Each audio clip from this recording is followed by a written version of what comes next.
ఒకవేళ మీకు క్రిష్ ఇక్కడ ఉండడం నచ్చకపోతే నచ్చని వాళ్ళు నిరభ్యంతరంగా ఈ ఇంటి నుంచి బయటికి వెళ్ళిపోవచ్చు.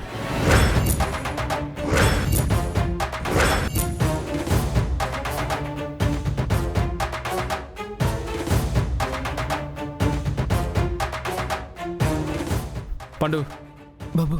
కృష్ణ లోపలికి తీసుకెళ్ళు. అలాగే బాబు.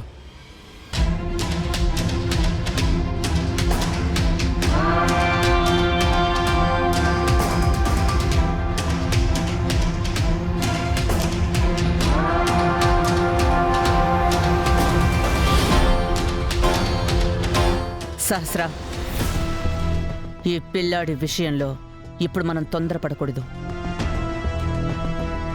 అలా చేశామంటే విహారీ వాడి విషయంలో చాలా స్ట్రాంగ్గా ఉన్నాడు. ఆ బుడ్డోడికి టైం చూసి పొగ పెడితే వాడే పారిపోతాడు. ఆ సంగతి మనం చూసుకుందాం. సహస్ర, నువ్వు అస్సలు టెన్షన్ పడకు.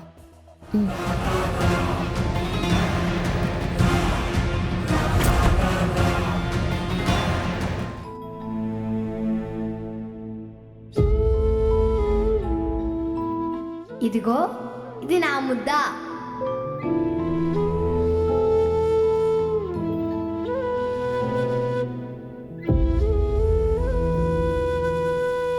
అమ్మా, నువ్వు నమ్మవు కానీ నేను బిజినెస్ బాగా చేస్తాను.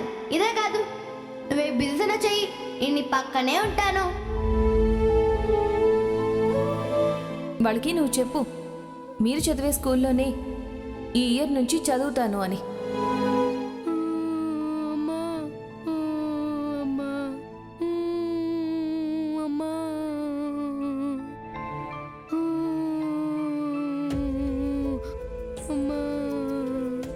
క్రిష్,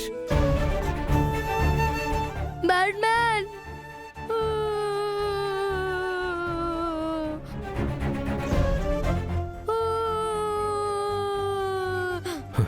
అరే బాధపడకరా. మీ అమ్మ నేను తిరిగి తీసుకురాలేకపోవచ్చు, కానీ నీకే లోటు లేకుండా మేము చూసుకుంటాంరా. నీకు మేము అందరం ఉన్నాం. నువ్వు అస్సలు బాధపడకు.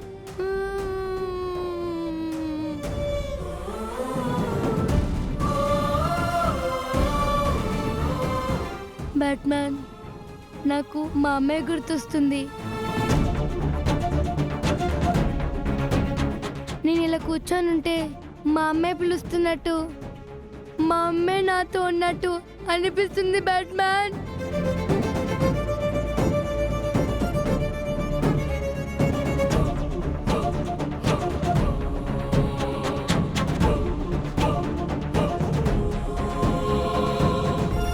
ప్రతిరోజు ఈ టైం కల్లా తనే నాకు అన్నం తినిపించేది. అన్నం తినేసిన తర్వాత మా అమ్మ తన వడిలో పడుకోబెట్టుకొని మంచి మంచి కథలు, మంచి మంచి మాటలు చెప్పేది.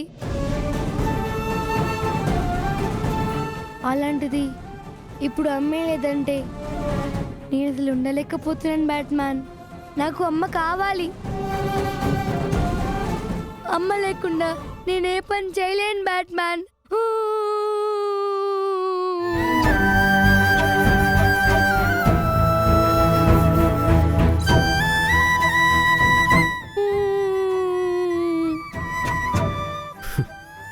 క్రిష్, దేవుడు ఎందుకు చేస్తాడో తెలీదురా.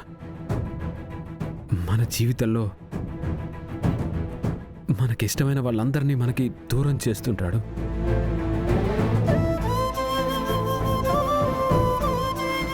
దేవుడు పెట్టే ఈ పరీక్షని మనం ధైర్యంగా వదులుకోవాలరా. క్రిష్, నువ్విక్కడ ఇలా బాధపడుతూ ఉంటే పైలోకంలో ఉన్న మీ అమ్మ ప్రశాంతంగా ఉండలేదురా.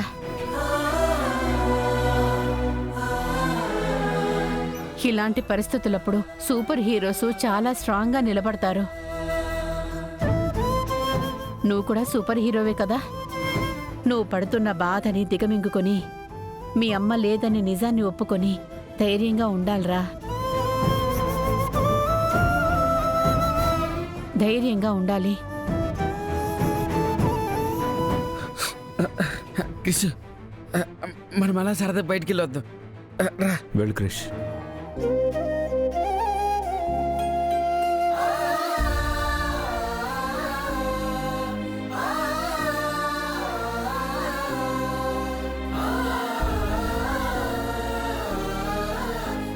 బిహారీ, ఏంట్రా ఇది? చిన్నపిల్లాడిని ఓదార్చాల్సింది పోయి వాడితో పాటు నువ్వు కూడా ఎమోషనల్ అయిపోతావేంట్రా? అమ్మా, వాడిలో నన్ను చూసుకుంటున్నానమ్మా. ఏంట్రా నువ్వంటోంది? అమ్మా, నేను వాడి వయసు అంతున్నప్పుడే మా నాన్నగారు చనిపోయారు కదా. అప్పుడు నేనెంత బాధపడ్డానో, నాన్న కావాలని నేనెంత మారం చేశానో, అప్పుడున్న నా పరిస్థితిలోనే ఇప్పుడు క్రిష్ ఉన్నాడు.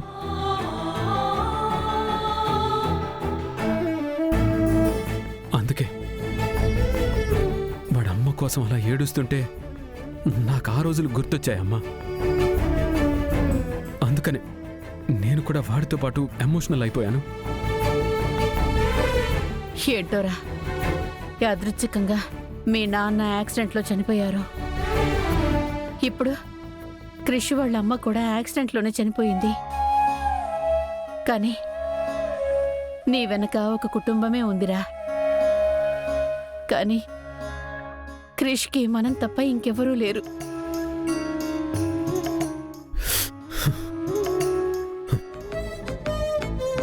అమ్మా, నాన్న యాక్సిడెంట్ విషయంలో నేనేమీ చేయలేకపోవచ్చు. కానీ క్రిష్ వాళ్ళ అమ్మ విషయంలో అసలు యాక్సిడెంట్ ఎవరు చేశారో, ఎవరు వాళ్ళ అమ్మని పొట్టన పెట్టుకున్నారో, ఎవరు ఆ పిల్లాడికి అంత అన్యాయం చేశారో వాళ్ళని మాత్రం వదిలిపెట్టనమ్మా. వాళ్ళకి తగిన శిక్ష పడే వరకు నేను వాళ్ళని విడిచిపెట్టను. అవునరా, ఆ అమ్మాయినంత క్రూరంగా చంపిన వాళ్ళని వదిలిపెట్టకో. వాళ్ళకి తగిన శిక్ష పడితేనే క్రిష్కి న్యాయం జరిగినట్టు.